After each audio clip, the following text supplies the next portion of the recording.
attempts to be exclusive.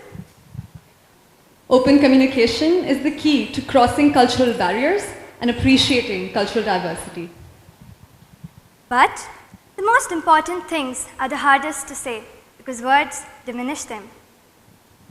Art enables us to find ourselves and lose ourselves at the same time.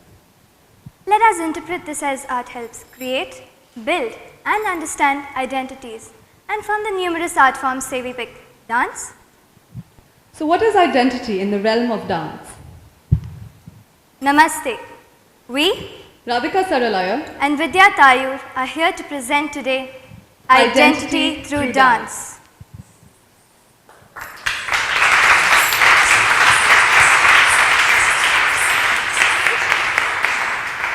Right. Okay. So folk dances are dances that have been developed by groups of people from certain communities, and they reflect the traditional life of the people, their culture, their values, things that are important to them. These dances have very simple steps, very repetitive, and these steps have been passed on from generation to generation without having been changed. Like, those are some of them. Today I'm going to present to you a folk dance from the state of Rajasthan, India.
You can continue.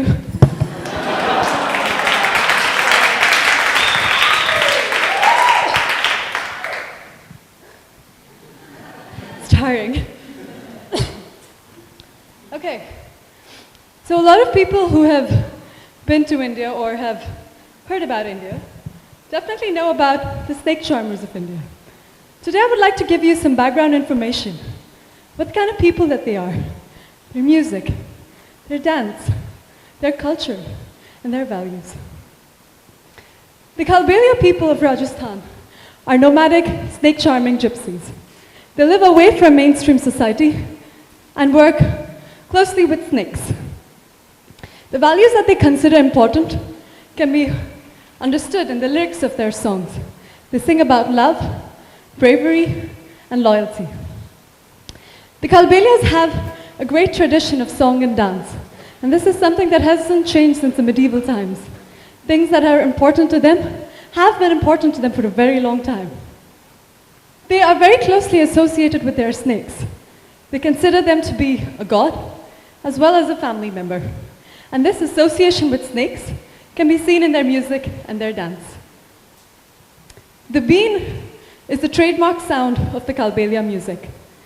This wind instrument is also used in snake charming. The Kalbeliya dance is also known as the sapera dance or the serpent dance.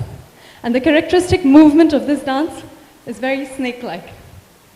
And they also have dizzying spins, as can be seen in that photo right there. So that is the story of the Kalbeliya dances. This is what they're trying to tell you about. The kind of people that they are, the things that are important to them, their lifestyle. Many times when dancers come up on stage to talk about dance and things that they love, they're often dismissed, saying that dance is just for recreational activities anyway. What role can it play in mainstream society? It's not going to change anything. I think this ideology comes from the fact that people think the world is flat. You know, that everything can be compared, everything can be measured against one another. The problem with relying too much on math and statistics and numbers is that it takes out a very important component. It takes out humanity. It takes out feelings and emotions that are connected to the topic. For example, when Al Gore came up on stage and explained to you what global warming is, he showed you a huge chart and he said, okay, you know, temperature is going to change, it's going to increase. And that's great, and everyone understood it, but what that graph didn't talk about is how people feel when they're affected by global warming. The sense of loss, the sense of helplessness, you know? And that's when art comes into the picture. That's when dance becomes important, because art explains these emotions. Dance can connect you with the feelings.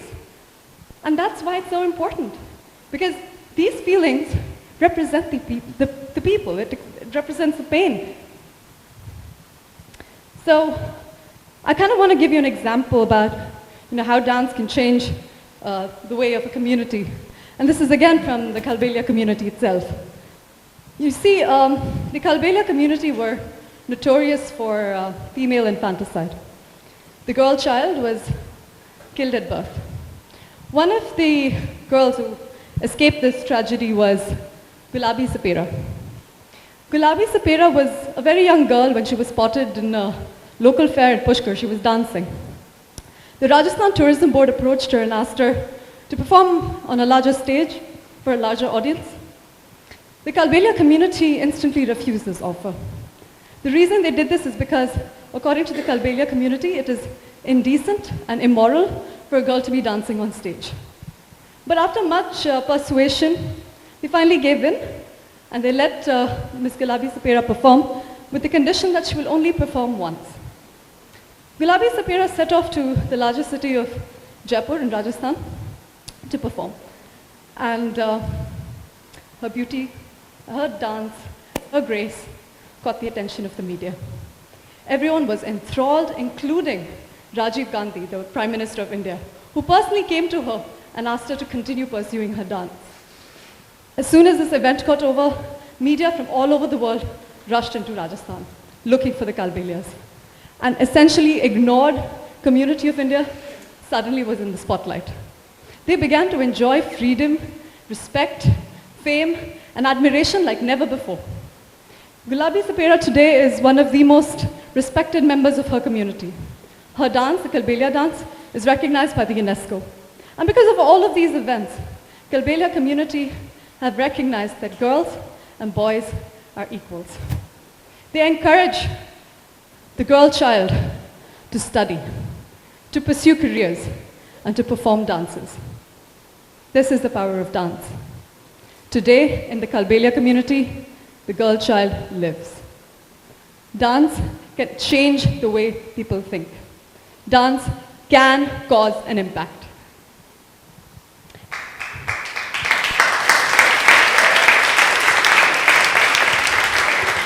Thank you.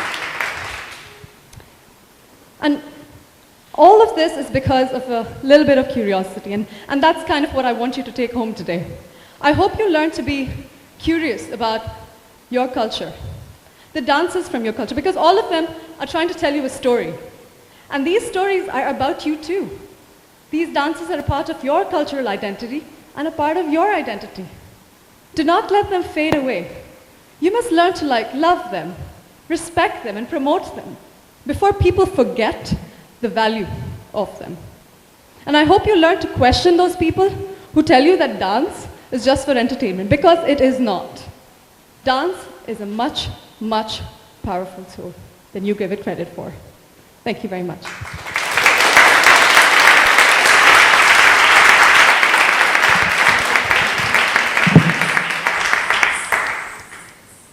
Bharatnatyam is a classical dance form from India, to be precise, South India, from the states of Tamil Nadu and Karnataka. It is said to be in existence from around 2000 years, and that is a representation of Nataraja, the lord of dance, a form of the Hindu god Shiva. Bha from Bhava, Ra from Raga, Ta from Tala, and Natya together make the term Bharatnatyam. Some believe that the word Bharatnatyam actually came from Bharata's Natya, Bharata being the sage who learnt the art form from the gods and propagated it on the earth. Bharatnatyam is an intricate and expressive, graceful yet powerful style of dance. It comprises of 4 abhinayas: Angika, Vachika, Aharya, and Satvika. Armed with this brief introduction to Bharatnatyam, let us now get a feel of it, and more importantly, see how identity fits into this picture. I will now perform a short piece of dance presenting 3 different scenarios.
understand from what we just saw.